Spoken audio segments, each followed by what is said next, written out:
वराह अवतार की रोमांचक कथा बहुत समय पहले की बात है, जब ये धरती, नदियां, पहाड़ और पेड़ पौधे भी नहीं थे।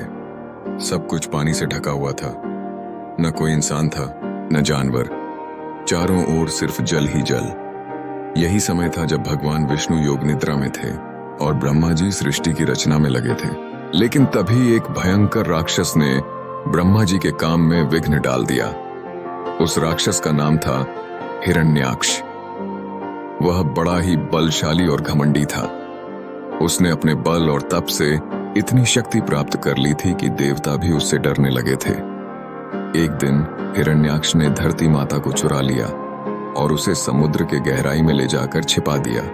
सोचो जरा, बिना धरती के तो कुछ भी नहीं हो सकता। न पेड़ होंगे, न पानी का ठिकाना, न ही कोई घर। ब्रह्मा जी परेशान हो गए।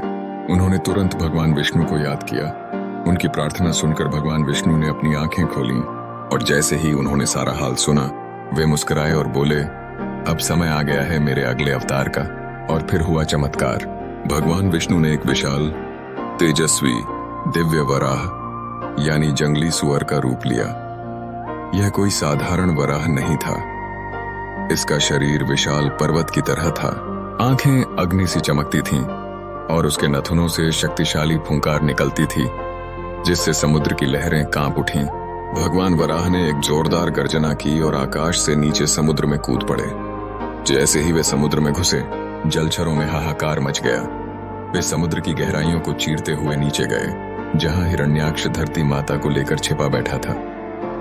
हिरण्याक्ष ने जब वराह को देखा तो जोर से हंसा। अरे, ये कैसा जानवर है जो मुझसे लड़ने आया है? पर उसे क्या पता था कि यह कोई साधारण जीव नहीं, स्वयं भगवान विष्णु है। फिर शुरू हुई एक भयानक लड़ाई। समुद्र की गहराई में दोनों टकराए।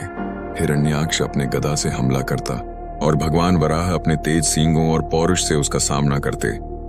लड़ाई घंटों तक चली। जल थर थर कांप रहा था। देवता स्वर्ग से यह दृश्य देख रहे थे और धरती माता भी व्याकुल थीं। आखिरकार भगवान वराह ने अपनी अपार शक्ति से हिरण्याक्ष को पराजित कर दिया। उसके अंत के साथ ही अंधकार मिट गया। अब भगवान वराह ने अपनी मजबूत थूथनी से धरती माता को उठाया। वो धरती जो हिरण्याक्ष ने छुपा दी थी, अब वापस सतह पर आ रही थी। भगवान वराह ने बहुत ही कोमलता से उसे अपने दांतों पर रखा और जल से बाहर निकले। जब उन्होंने धरती को जल के ऊपर स्थापित किया तो सब कुछ सुंदर दिखने लगा। आकाश खुला, सूर्य चमका और एक नई शुरुआत हुई। देवताओं ने आकाश से फूल बरसाए। धरती माता ने भगवान को प्रणाम किया और बोली, प्रभु, आपने मुझे जीवन दान दिया।